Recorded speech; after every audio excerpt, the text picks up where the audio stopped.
Welcome to Narcissist Apocalypse, everyone.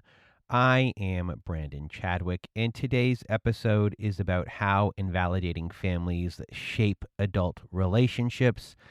But before we get to any of that, if you want to be a guest on our Survivor Story episodes, please do go to our website at narcissistapocalypse.com, click on the guest form button, fill out the form, and press the submit button.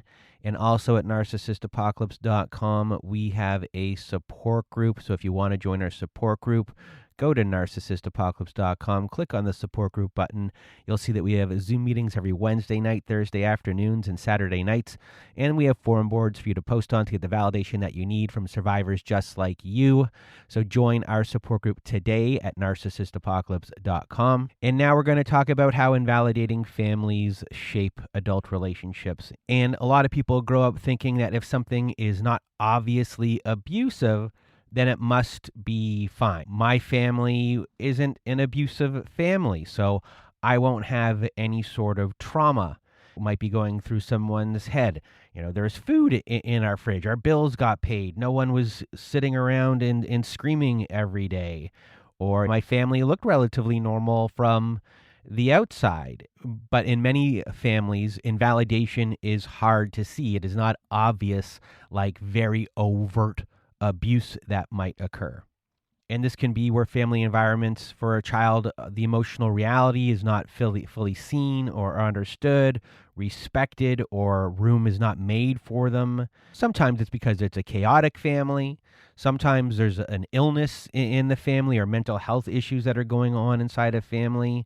Sometimes it's about family image management that is going on. And then sometimes families look ordinary on the outside, but they still teach their children in very quiet ways that certain emotions are just unwelcome, certain needs are inconvenient, and certain parts of themselves should stay hidden to kind of keep this family going. So when that happens, children will adapt, and they learn that certain feelings are the ones that they can only have, and that makes them safe. They learn what gets ignored. They learn what gets punished. They learn whether it is safer to just be quiet, more mature, more useful, easier to manage, or in some cases, just more emotionally intense just to get a response. And they learn whether their reality belongs to them or whether it always has to be checked against someone else's version of reality. And those lessons don't always stay in childhood, and they often end up in adult relationships. So today we're going to talk about 4 types of invalidating family environments, and then we're going to move on to 10 signs those environments may still be shaping the relationships that you are in now. So the first family environment is the chaotic family. And with this type of family, this is a family where domestic violence might be occurring, substance abuse might be occurring, financial instability might be occurring, neglect, abusive parents, or just an overall atmosphere where there are just no clear rules, no boundaries. And in this type of household, a child is not really being raised with any sort of consistency. They're being raised with unpredictability. And when a child grows up with unpredictability, they often become deeply attuned to everything around them. They notice shifts in tone. They notice footsteps. They notice whether someone seems angry, withdrawn, intoxicated, unstable, or about to erupt. They become watchers. They become managers. They become peacekeepers. They learn how to scan the environment before they learn how to even check in with themselves. And a lot of you right now might be saying to yourself, this sounds a lot like how I grew up. And a chaotic family often creates children who are focused on survival first and their own selfhood second.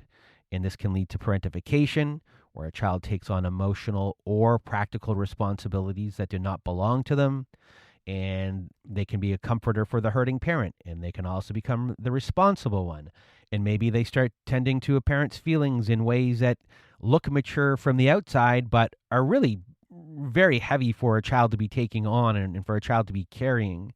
And this is where enmeshment can grow as well. The child stops being separate. Their job at this point becomes meeting someone else's needs, regulating someone else's distress, and staying close to someone else's pain. And if this is how connection gets built early on, then later on in life, a person here can end up in adult relationships where they're always just managing, calming, helping, absorbing, understanding, and carrying everything. And it's not because it feels good, it's just it feels familiar. They're able to maneuver through this. And up next, we have the physical illness, the physical disability or mental health problem family. And this type of family is one where someone's illness, suffering, instability, or vulnerability becomes the emotional center of the home. And it could be a parent with a physical illness, a parent with a mental health struggles, a sibling with these issues, including behavioral issues, siblings with high needs, you know, and the family then organizes itself around one person and their condition, and everyone else starts adjusting around that center. And children are often assigned roles within that adjustment. And one child may become the easy one, so another child could become the mature one, the child who is praised for understanding. You might have the child who is told directly or indirectly, not to add to the burden that we already have, and not to need too much, not to make things harder, not to be the one that is going to cause another problem the family has to manage. So in a sense, this child that is growing up in this environment might look strong from the outside, but often what's going on is that they're learning to disappear in emotionally acceptable ways. And this technically here, this isn't an abusive household. You're just still concentrating, though, around the center of one person. And a child here may learn that someone else's pain outranks theirs. They may learn that being low maintenance is how you stay loved, and they may learn that having needs is selfish. A child here may learn that asking for support creates pressure the family can't handle, so they'll just stop asking for support.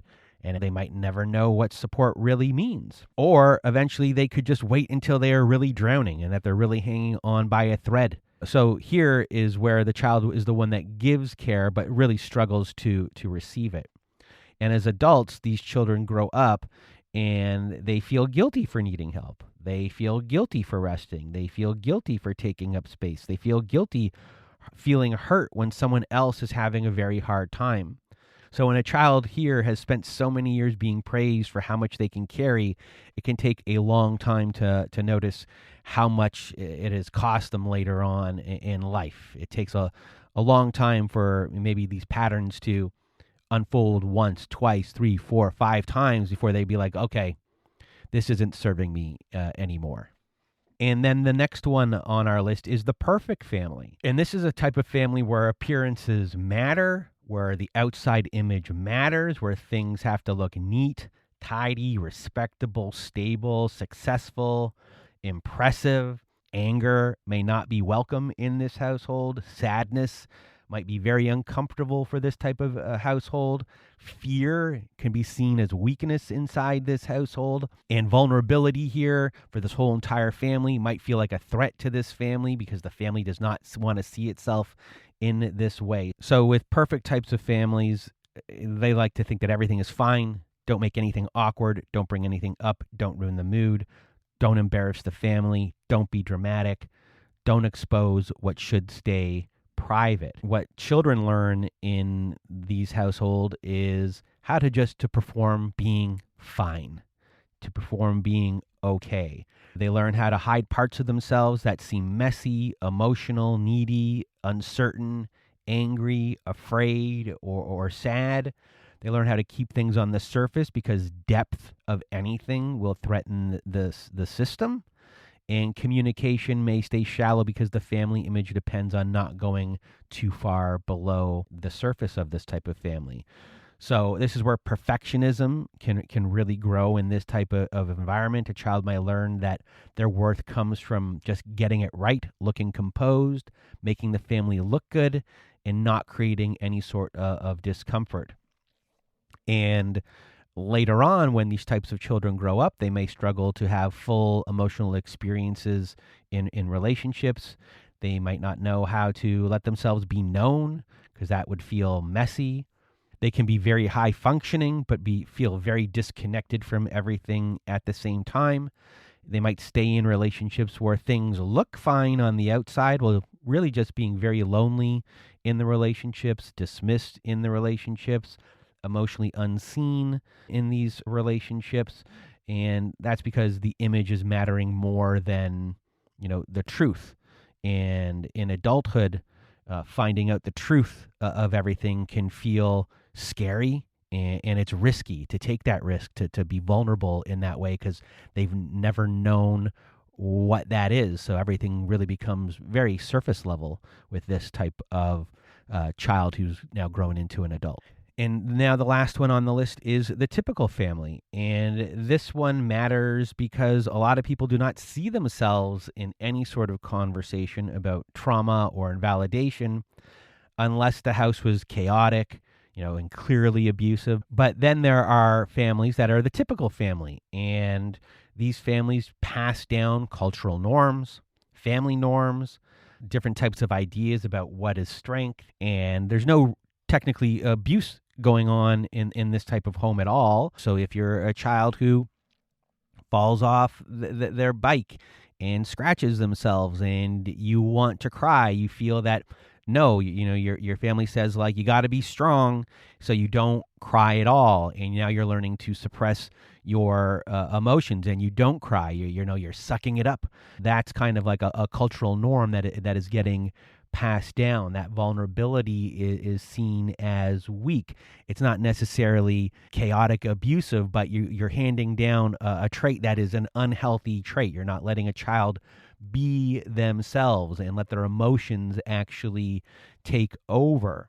So that right there is very invalidating. And a child in a family like this, they don't have to be screamed at. They may never have been overtly abused in any way, but they still grow up without a lot of emotional permission. So when a child does become an adult, their emotions have been suppressed based upon these norm type things that are getting passed down. And so their emotional reality is a little bit off. As an adult, you want to know what you feel, being able to name what you feel, to notice what hurts, recognize what feels off, and trust yourself to act on those things. But the way you grew up, you weren't really given much room to do that. So once you become an adult, this can be very confusing for you and can hinder you in adult relationships.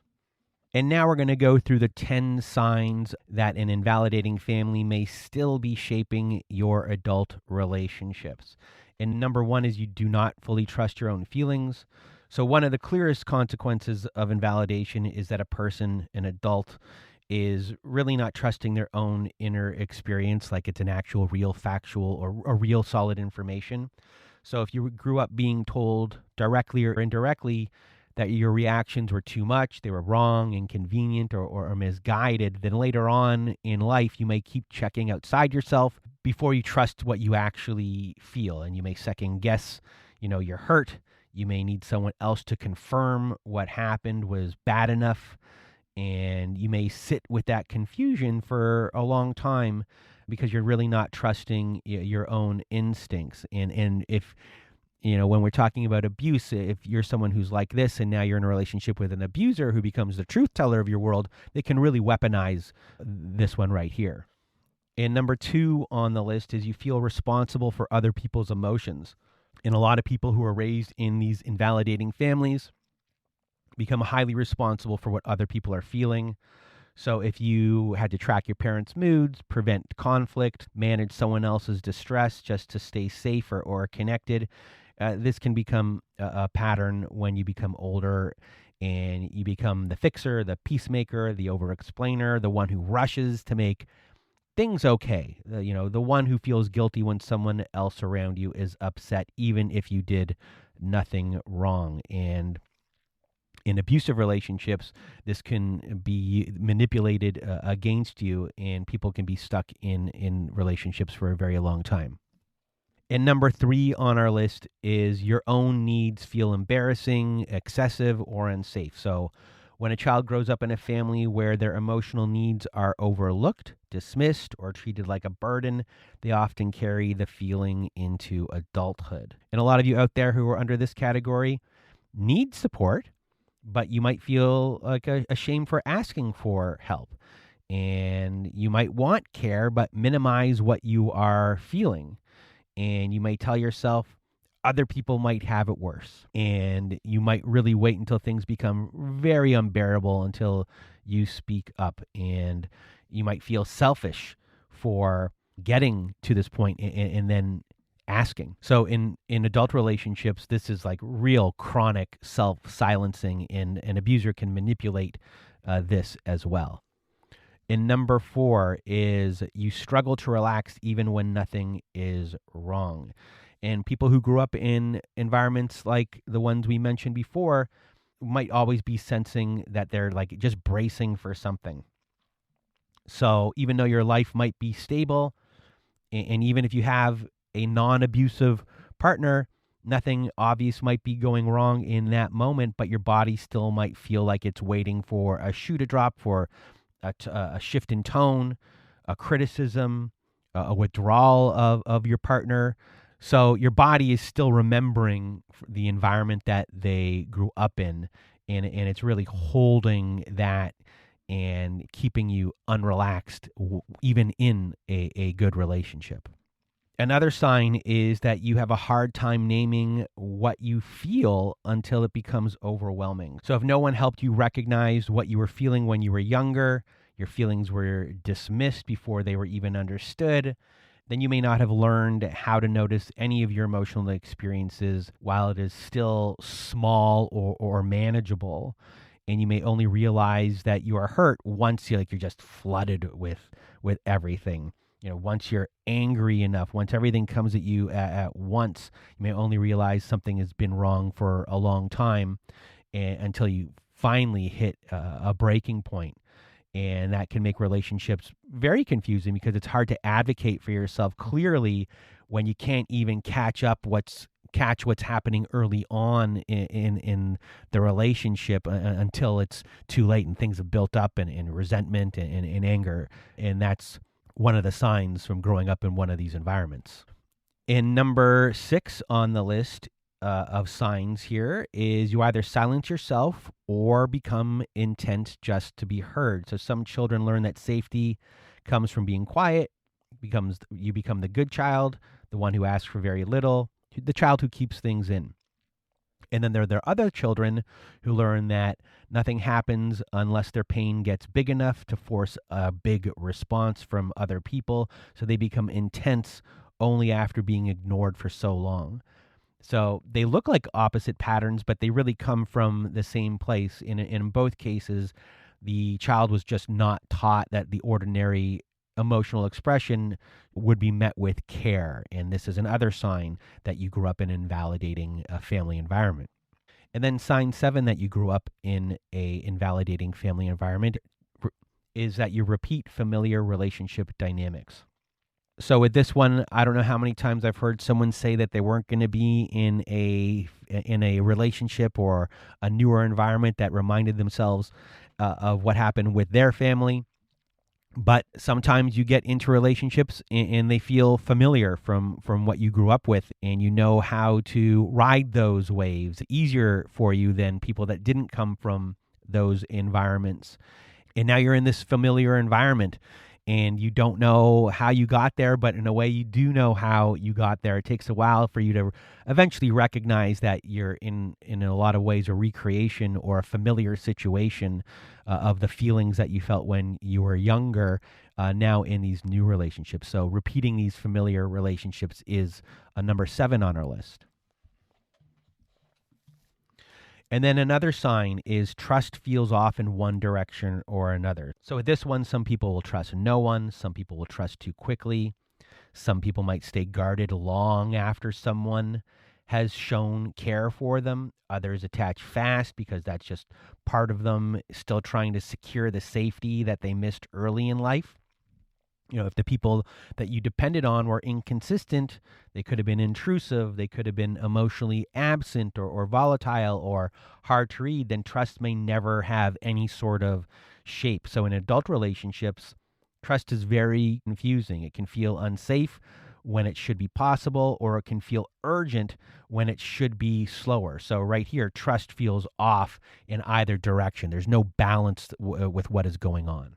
And for number 9 on our list is shame shows up easily. So a lot of people from invalidating families carry shame, and the shame is already brought into the relationship. It's a really built-in feeling of being too much, too needy, too emotional, too difficult, too sensitive, or hard to love.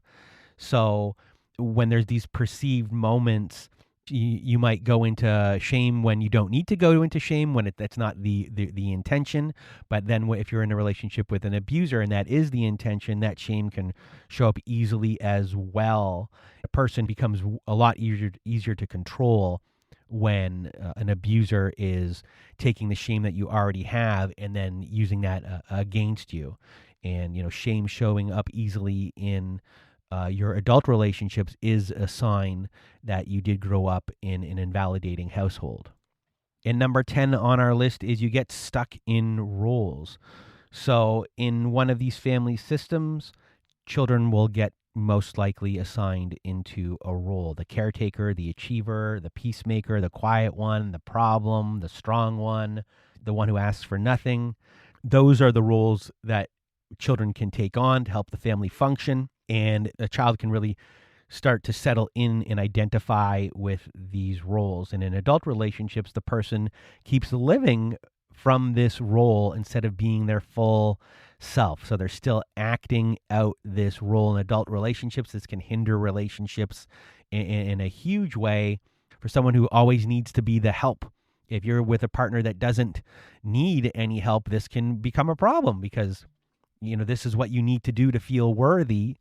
And if you don't have that role to fill, where am I getting my worth from? But also these roles can be used as a way to attack you.